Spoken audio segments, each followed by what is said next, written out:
주님을 기다리시는 모든 성도님들 되시기 바랍니다. 귀한 찬양 감사합니다. 우리 옆 사람 향해서 이렇게 인사하겠습니다. 당신을 보니 은혜가 충만해 보이십니다. 예, 당신을 보니 은혜가 충만해 보이십니다. 다 인사하셨나요? 예. 사회심리학 용어 중에 거울 자아 이론이라는 이론이 있습니다. 거울 자아 이론이요. 거울이요. 이 거울에 비친 자신의 모습을 바라보는 것처럼 자신을 바라보는 다른 사람이 자신에 대해서 어떻게 말해주느냐에 따라서 내 삶이 변한다는 거죠. 부모가 자녀에게 계속해서 긍정적인 메시지를 보여주면 자녀는 그 메시지를 받아서 실제의 삶이 긍정적으로 변하게 된다는 거예요. 반대로 부모가 자녀에게 계속해서 부정적인 메시지를 주면 아이는 스스로를 부정적으로 생각해서 실제로 그렇게 살아가게 된다는 거죠. 이 거울 자아 이론은 부모와 자녀 혹은 사랑하는 사람 같이 중요한 관계를 맺고 밀접한 관계를 맺고 있는 사람들에게서 더 큰 영향을 주게 된다는 거죠.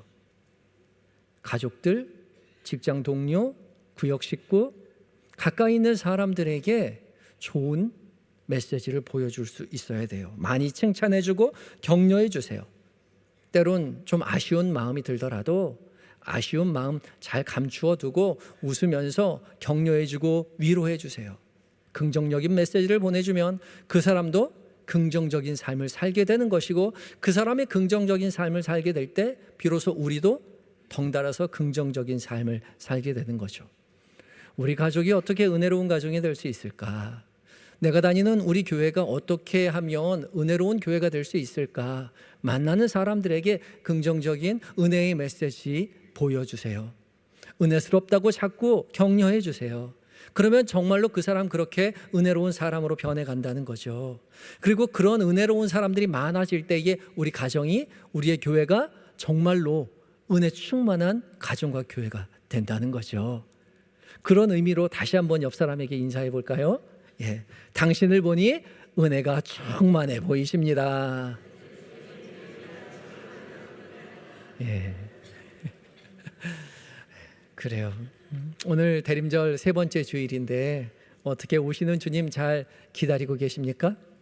기뻐하며 임마누엘 기다리라고 오늘 할렐루야 찬양대에서 그렇게 찬양했는데 그렇게 기뻐하며 주님 기다리고 계시나요? 우리 첫 번째 주에는 사랑하며 기다리라고 그렇게 말씀 나눴고요. 지난주에는 회개하며 주님 기다리자고 말씀 나눴어요. 다들 기억하시나요? 예. 기억 못하시면 계속해서 제가 반복해서 말씀을 드리고 있습니다. 그렇게 지나고 계셨으면 좋겠어요. 많은 사람들이 저마다의 이유로 주님의 오심을 기다리죠. 성탄절 기다립니다. 아이들은 선물 받기 위해서 손꼽아 그날을 기다리고 있고요.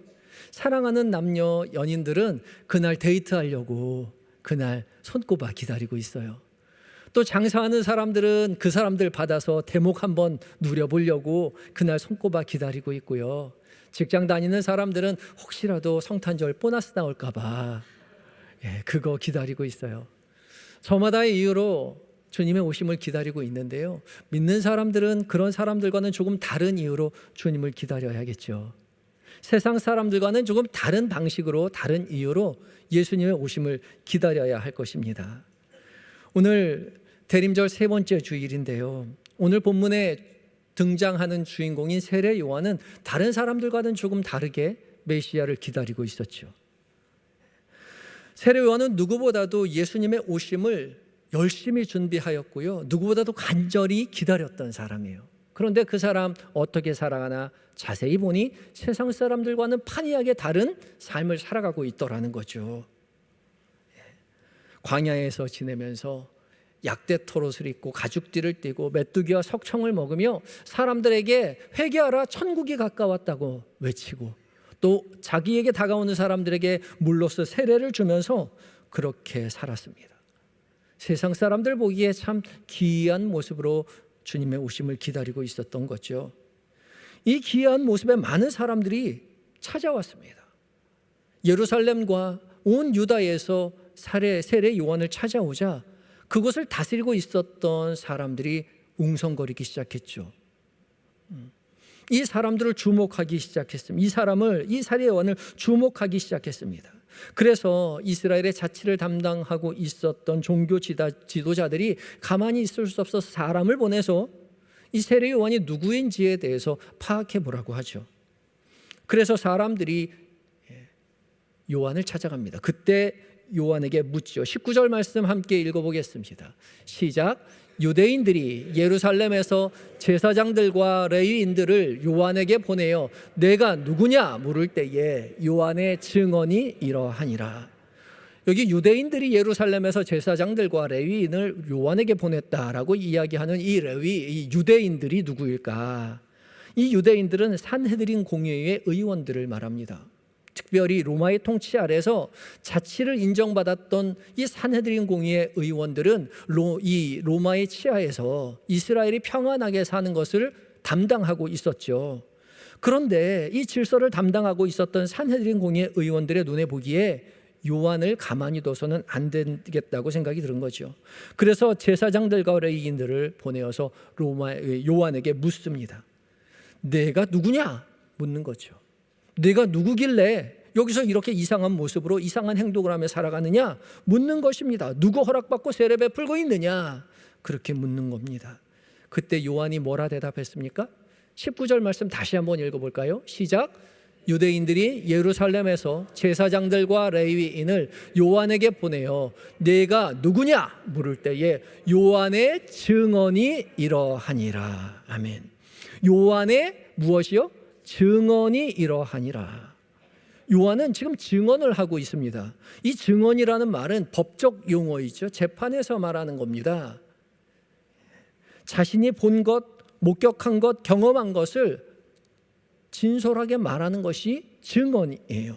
이 증언이라는 말 오늘 본문에서 계속 반복하고 있는데 굉장히 중요한 단어입니다. 이 증언이라는 단어 마르티리아에서 마터라는 순교자라는 말이 거기서 나왔습니다. 그러니까요, 그냥 설명하는 것이 아니라 내가 목격하였던, 내가 경험하였던 것을 목숨을 걸고 증언하고 있는 것입니다. 죽음 앞에서도 결코 번복할 수 없는 것이 증언이에요. 그걸 누가 하고 있다고요? 요한이 하고 있다고요. 요한은 예수님을 증언하면서 예수님을 기다렸던 사람이었던 거죠. 그러면 요한이 증언하였던 그 내용은 무엇이었을까요? 그게 무엇이길래 목숨까지 걸면서 내가 증언한다라고 이야기하면서 설명하고 있는 걸까요? 함께 말씀을 묵상하며 은혜를 나눠보려고 합니다. 첫 번째요, 요한은요 빛이신 예수님을 증언하였습니다. 함께 읽어볼까요? 시작. 요한은 빛이신 예수님을 증언하였습니다. 요한복음 1장 7절과 8절 말씀을 함께 읽겠습니다. 시작. 그가 증언하러 왔으니 곧 빛에 대하여 증언하고 모든 사람이 자기로 말미암아 믿게 하려 함이라. 그는 이 빛이 아니요 빛에 대하여 증언하러 온 자라. 아멘. 여기도 계속해서 증언이란 말이 반복되고 있죠. 무엇을 증언한다고요? 빛에 대하여 증언한다고요. 모든 사람이 자기로 말미암아 믿게 하려 하는데 무엇을 믿느냐? 내가 빛이 아니라, 그는 빛이 아니라 이 빛에 대하여 증언한다고요. 요한은 빛이 아니라 빛에 대하여 증언하러 온 사람이었던 것입니다. 이 빛이 누구입니까? 예수 그리스도이죠. 예수 그리스도, 빛 대신 예수 그리스도를 설명하기 위해서? 아니요, 증언하기 위해서 사도 요한이, 이제 세례 요한이 이 땅 가운데 왔다는 거죠. 예수님은 빛이십니다. 믿으십니까? 아멘이십니까? 우리 지난주에 말씀드렸듯이 빛이신 예수님에 대해서 함께 먼저 은혜를 나누었죠. 그때 말씀드렸던 속성은 빛으로 말미암아 죄가 보여서 회개하게 된다고 말씀드렸습니다. 그런데 오늘은 빛에 대한 또 다른 속성에 대해서 말씀해 주고 계세요. 그런데 그 빛의 또 다른 속성이 무엇이냐? 빛은 생명이라는 거죠. 요한복음 1장 4절과 5절 말씀을 함께 읽겠습니다. 시작. 그 안에 생명이 있었으니 이 생명은 사람들의 빛이라.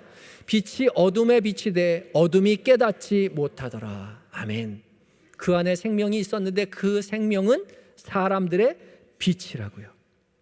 근데 그 빛이 어둠에 비치고 있는데 어둠 속에 있는 사람들이 그 빛을 바라보고 있으면서도 빛인지를 깨닫지 못한다는 거예요. 어떻게 그런 일이 있을 수 있을까요? 빛을 비추면 당연히 어둠은 물러가게 되어 있는데, 빛이 비추고 있는데 사람들이 빛이 비추는데 어둠 속에서 그 빛을 깨닫지 못한다고 말하죠. 그런데 그 빛은 생명이라고 말씀하셨어요. 생명이요. 이 생명, 모든 사람들은 생명을 가지고 태어나죠. 모든 사람은 생명을 가지고 태어나는데 이 생명이 빛, 곧 하나님으로부터 왔다는 거예요. 모든 생명은 하나님의 것입니다. 그런데 생명을 가지고 있는 사람들이 이것이 하나님의 것인지 몰라요. 이것이 하나님으로부터 왔다는 사실을 알지 못합니다. 그 생명, 그 빛이 우리 안에 있는데 그 빛이 어디로부터 왔는지 알 수 없다는 거죠. 알려 하지 않는다는 거예요. 우리가 가지고 있는 이 생명, 이 빛이 어디로부터 왔는지 안다면 우리의 삶은 완전히 변화된다는 거죠. 그런데 이 생명을 가지고 있으면서, 이 빛을 가지고 있으면서 그 빛이, 이 생명이 하나님으로부터 왔다는 사실을 전혀 알려 하지 않는다는 거죠. 빛이 왔으나 눈 감고 살아간다는 겁니다. 그러나요, 이 빛이 하나님의 빛이라는 사실을 깨닫는 순간, 이 생명이 하나님의 것이라고 하는 것을 사실을 깨닫는 순간 우리의 삶은 완전히 변하게 됩니다. 왜요? 빛이 우리의 삶의 빛이기 때문에 그렇죠. 우리가 가진 생명이 누구의 것이라고요? 하나님의 것이고요. 내가 살아 숨쉬는 것 자체가 이미 하나님이 우리와 함께 하시는 것이라고요. 내가 살아가고 있는 그 자체가 빛이신 하나님이 우리의 삶을 비치고 있다는 사실이라고요. 그걸 깨닫는 순간 우리의 삶이 완전히 변한다는 거예요. 근데 사람들이 그걸 몰라요. 살아가고 있으면서 이 생명이 어디로부터 왔는지, 빛이 환히 비치고 있는데 그 빛이 어디로부터 온 빛인지 알려 하지 않는다는 거예요. 여전히 어둠 속에 살며 하나님의 형상으로 창조된 하나님의 사람들이 눈 감고 어둠 속에서 하나님의 뜻을 저버리고 그 빛을 보려 하지 않는다는 거죠. 세상 사람들은 신으로부터 벗어나서 자유를 얻었다 그렇게 말하지만 아니요. 눈을 감고 있기에 빛을 잃어버린 것입니다. 빛이 없기에 어디로 가야 할지 알지 못하고 자기가 마음대로 길을 헤매고 있는 거죠. 그래서 예수님은 다시 빛으로 이 땅 가운데 오셨습니다. 요한복음 8장 12절 말씀입니다. 함께 읽어볼까요? 시작. 예수께서 또 말씀하여 이르시되 나는 세상의 빛이니 나를 따르는 자는 어둠에 다니지 아니하고 생명의 빛을 얻으리라. 아멘. 아멘이십니까?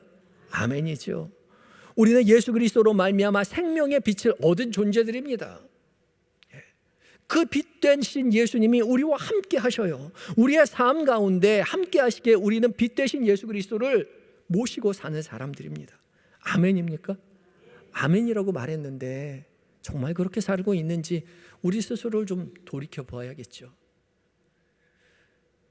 빛이신 예수 그리스도를 품에 안고 사는 사람은 우리가 어떻게 살아야 되는지 환히 알게 되는 사람들이에요. 당연하죠. 빛이 비추면 어떤 길로 이 선한 길인지, 어떤 길이 악한 길인지, 어떤 길을 걸어가야 되고 어떤 길은 걷지 말아야 되는지 자연스럽게 압니다. 길이 어디인지 보여요. 왜요? 눈을 뜨고 있잖아요. 빛이 비추고 있잖아요. 믿음의 사람들은 가야 할 길이 분명히 보여요. 그 길을 걸어가는 사람들이에요. 그러나 어둠 속에 있는 사람들은 내가 길을 걸어가면서도 이 길이 맞는 길인지 아니면 저 길이 옳은 길인지 알 수 없어서 방황하며 살아간다는 거죠. 여러분 어떤 길을 걸어가야 되는지 잘 알고 계십니까? 잘 보고 계세요? 누가복음에는요, 세례 요한에게 세례를 받았던 사람들이 그러면 우리가 어떻게 살아야 합니까? 묻고 있지요. 그때 세례 요한이 회개에 합당한 열매를 맺으라고 이야기합니다. 그 열매 맺는 삶, 빛이 비추는 삶이 어떠한 삶인지에 대해서 누가복음 3장 10절부터 14절까지 이야기해 주고 있어요. 좀 길지만 함께 읽습니다. 시작. 무리가 물어 이르되 그러면 우리가 무엇을 하리이까? 대답하여 이르되 옷 2벌 있는 자는 옷 없는 자에게 나눠줄 것이요 먹을 것이 있는 자도 그렇게 할 것이니라 하고, 세리들도 세례를 받고자 하여 와서 이르되 선생이여 우리는 무엇을 하리이까 하매 이르되 부과된 것 외에는 거두지 말라 하고, 군인들도 물어 이르되 우리는 무엇을 하리이까 하매 이르되 사람에게서 강탈하지 말며 거짓으로 고발하지 말고 받는 급료를 족한 줄로 알라 하니라. 아멘. 우리가 빛이신 예수 그리스도를 증언하며 살아갈 때요, 설명하는 것이 아니라 증언하며 살아갈 때 우리의 삶의 자리가 당연히 변합니다. 안 변할 수 없어요. 어떻게 변한다고요? 부자들은요 어떻게 살아야 합니까? 원래 세상 부자들은요 어떻게 부자가 되는지 잘 알고 있대요. 돈이 돈을 불러온다고 해요. 어떻게 되면 부자 될까 연구하고 있는데, 예수 그리스도의 빛이 그 자리에 비추면요 자기가 가진 것을 나누어 주며 산다는 거죠. 옷 2벌 있는 것을 한 벌을 다른 사람에게 나누어 준다는 거예요. 그렇게 살아간다는 거예요. 세리들은 어떻게 살아야 합니까? 다른 세리들은요 당연히 더 많이 착복하기 위해서 세금 걷어들이려고 열심히 노력하죠. 어떻게 해서 내가 얻는 이 돈인데, 매국노 소리 들어가면서 세리 일을 하는 것인데 라고 생각하며 많은 돈을 착복하려 하죠. 그러나 예수 그리스도의 빛이 그 가운데 비치면요 부과된 것 이외에 걷지 않는다는 거예요. 어떻게 먹고 살으라고요? 근데 그렇게 한다는 거죠. 군인이요 강탈하지 않으라고 합니다. 받는 급료로 족한 줄 알며 살아가야 된다고 이야기해요.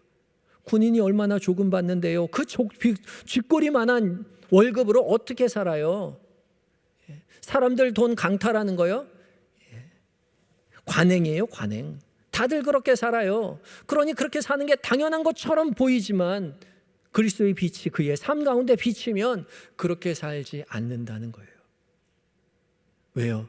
빛이신 예수님께서 우리가 걸어가야 할 길을 보여주셨기 때문에 그렇습니다. 삶의 자리에 삶이 예수 그리스도의 빛이 비치면 변하게 된다는 거죠. 세상 사람들과는 전혀 다른 삶을 살합니다. 전혀 세상 사람과는 전혀 다른 길을 걸어요. 그때 세상 사람들이 와서 묻지요. 내가 누구냐? 너 왜 그런 삶을 사니? 너 왜 그런 방식으로 세상을 선택해? 그때 우리에게 대답할 말이 있습니다. 빛 대신 예수 그리스도를 증언하고 있다고요. 빛 대신 예수 그리스도가 우리 가운데 있다고요. 그렇게 말할 수 있어야 되는 거죠.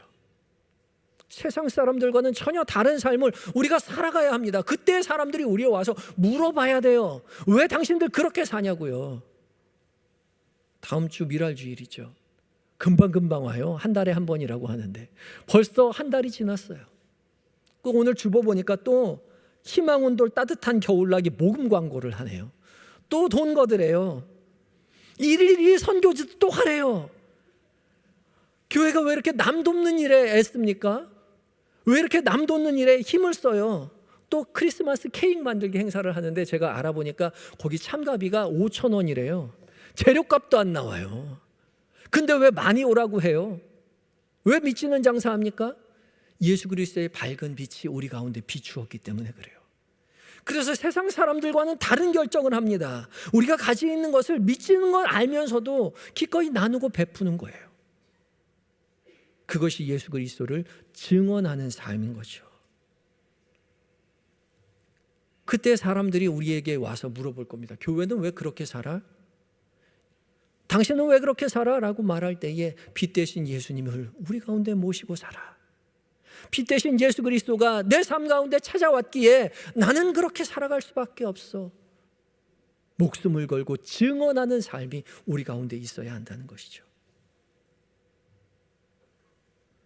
우리는 이미 빛 대신 예수 그리스도와 함께하는 사람들입니다. 아멘이십니까? 아멘이에요. 빛 대신 예수 그리스도가 이 땅 가운데 이미 우리 가운데 왔어요. 생명이신 예수 그리스도가 우리와 함께 살아가고 계십니다. 그것을 알고 있는 사람들이에요. 그러니 여러분의 삶이 바뀌어야 합니다. 바뀌었습니까? 세상 사람들이 여러분에게 와서 그 바뀐 삶에 대해서 내가 누구냐 묻고 있느냐는 거예요. 그렇게 살아야 할 것입니다. 빛이신 예수 그리스도께서 내 삶의 자리에 비추는 대로 빛이신 예수님을 증언하며 살아가시는 한영의 모든 성도님들이 되시기를 예수 그리스도의 이름으로 축복합니다. 두 번째, 요한은요, 능력이 많으신 예수님을 증언했습니다. 함께 읽어볼까요? 시작. 요한은 능력이 많으신 예수님을 증언하였습니다. 26절과 27절 말씀 함께 봉독하겠습니다. 26절과 27절에 시작. 요한이 대답하되 나는 물로 세례를 베풀거니와 너희 가운데 너희가 알지 못하는 한 사람이 섰으니 곧 내 뒤에 오시는 그이라. 나는 그의 신발끈을 풀기도 감당하지 못하겠노라 하더라. 아멘. 요한은 자기 뒤에 오시는 분의 신발끈을 풀기도 감당하지 못하겠다라고 말했습니다. 여기서 신이라고 말한 이 휘포데마는요, 가죽의 끈으로 엮어서 발목에 묶는 샌들 같은 것입니다. 팔레스타인 지역은 건기에는 메말랐기 때문에 항상 먼지에 뒤덮여 있었고요, 우기가 되면 항상 비가 왔기 때문에 진흙탕이었죠. 그래서 발은 항상 더러웠습니다. 주인이 돌아오면 제일 먼저 하는 것이 종이 주인의 이 신발을 벗기고 발을 씻기는 것이었습니다. 그 일을 그 종들 중에서 가장 미천한 종이 그 일을 감당했었습니다. 그런데 요한은 그걸 빗대서 얘기하는 거예요. 내가 너희들이 나를 위대한 사람처럼 보고 있지만 나는 실은 내 뒤에 오시는 분의 신발끈을 풀기도 감당하지 못할 정도로 미천한 종에 불과하다고요. 아니, 요한이 미천한 종이라고요? 이 말을 들은 유대인들, 다른 사람들은 깜짝 놀랐을 것입니다. 왜요? 요한만큼 위대한 사람이 없었거든요. 얼마나 요한이 위대해 보였으면 그가 그리스도인가? 메시아인가? 아니면 엘리야일까? 아니, 구약에서 말한 말라기에서 얘기한 그 선지자일까? 그렇게 다들 생각했던 겁니다. 지금 이스라엘은 400년 동안 말라기 이후에 선지자가 나오지 않았어요. 하나님의 말씀을 대언할 사람이 없었습니다. 그래서 간절히 선지자가 나타나기를, 메시아가 오기를 간절히 소망하고 있었어요. 그런데 지금 요한과 같은 위대한 사람이 나타났다는 거예요. 근데 그에게 가서 물어봤는데 나는 내 뒤에 오시는 이의 신발끈을 풀기도 감당하지 못할 정도로 미천한 존재에 불과합니다 라고 말하는 거죠. 그만큼 내 뒤에 오시는 분이 위대하다고요, 능력이 많다고 이야기하는 거죠. 요한이 겸손했던 것이 아니라 이 말은 진실이었습니다. 왜요? 요한 뒤에 오셨던 예수님은 하나님의 아들이었고 온 세상의 창조주이셨고 다스리시는 하나님이셨기 때문이죠. 예수님은 우리가 결코 상상하지 못할 크고 위대하신 하나님이십니다. 아멘이십니까? 아멘이요.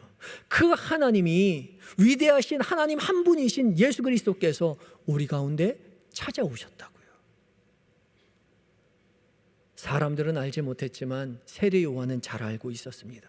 그래서 그는 설명하지 않고 증언하였던 것이죠. 만나보면 압니다. 그분 앞에 서보면 그분의 위대하심을, 그분의 능력 많으심을 알 수밖에 없어요. 설명으로 들어서 모릅니다. 직접 만나봐야 돼요. 여러분 만나보셨습니까? 예수님 만나보셨어요? 여러분 예수님을 설명으로 들으셨습니까? 만나보셨습니까? 만나보셔야 됩니다. 여러분 각자가 주님 앞에 서야 합니다. 이미 이 땅 가운데 오셔서 우리와 함께 하시는 그 빛 되신 주님, 생명이신 주님 앞에 오롯이 서야 합니다. 그때 우리 주님이 얼마나 능력이 많으신 분이신지를 깊이 깨달아 알게 될 것이라는 거죠. 그래야 비로소 우리는 예수 그리스도를 세상에 설명하는 것이 아니라 내가 만난 예수님을 증언할 수 있는 거죠. 지난 목요일에서부터 어제까지 제가 기도원에 다녀왔습니다. 처음 목회 시작할 때는 자주 기도원에 올라 기도해야지라고 생각했는데 정작 목회를 시작하고 나니까 기도하러 갈 시간이 별로 없더라고요. 여유도 없고 마음도 잘 낼 수가 없었습니다. 마음을 가질 수가 없었어요. 교인과 교회 위해서 기도하는 시간들은 계속 늘어나고 있었지만 정작 저 자신을 위해서 기도하는 시간을 가질 수가 없었습니다. 그래서 시간을 내서 혼자 기도원에 다녀왔습니다.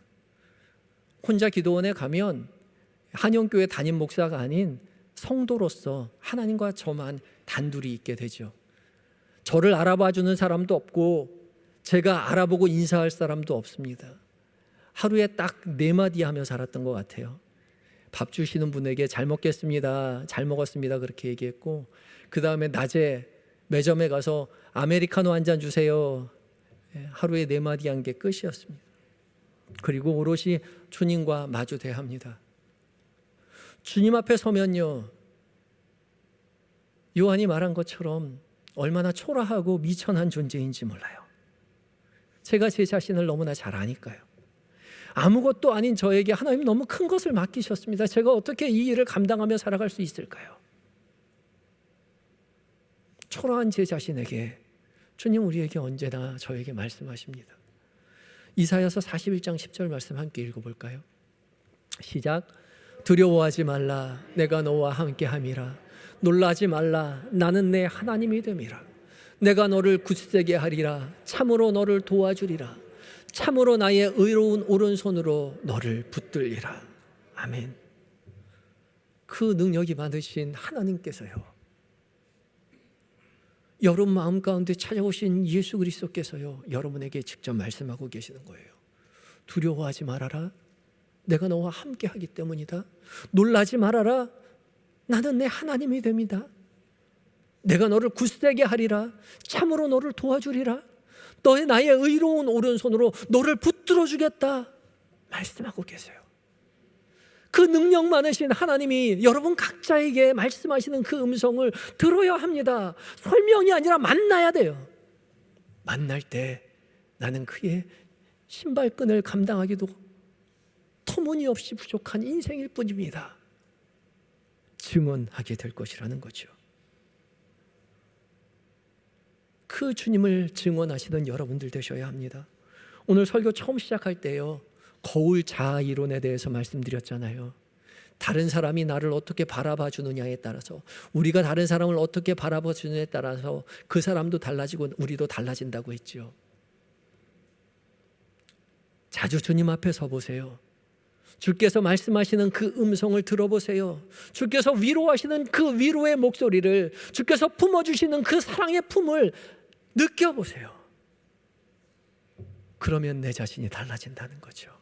나는 부족하고 연약하지만 늘 내 곁에서 나에게 위로하시고 우리를 붙잡아 주시고 일으켜 주시는 그 능력 많으신 하나님이 나와 함께 하실 때에 나는 넉넉히 이 험한 세상을 이겨낼 수 있을 것이라는 거죠. 사랑하는 성도 여러분, 능력 많으신 우리 주님을 만나시기 바랍니다. 설명만 듣지 마시고 직접 만나셔서 설명하시는 분이 아니라 증언하시는 성도 여러분들 되시기 바랍니다. 그래서 여러분들, 내가 만난 예수님, 나에게 빛을 비추시는 그 예수님 따라 살아갈 때 세상 사람들이 너는 누구냐?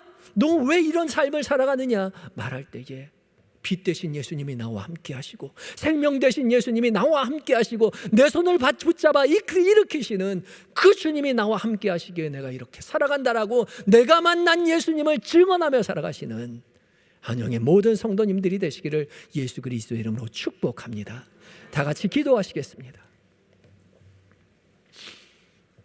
우리에게 빛으로 생명으로 능력으로 오신 예수님, 우리의 어두운 눈을 떠서 빛으로 오신 그 예수님, 우리의 생명에 살아 숨쉬는 그 예수님을 보게 하여 주시옵소서. 능력 많으신 그 주님 붙들고 세상 사람들과는 다른 삶을 기쁘게 살아내는 우리 모두가 되게 하여 주시옵소서. 그리하여 세상 사람들이 우리에게 찾아와서 너는 누구냐라고 말할 때에 우리가 만난 그 예수님 증언하며 살아가는 우리 모두가 되게 하여 주시옵소서. 빛이요 생명이요 능력 되신 예수님의 이름으로 기도드립니다. 아멘.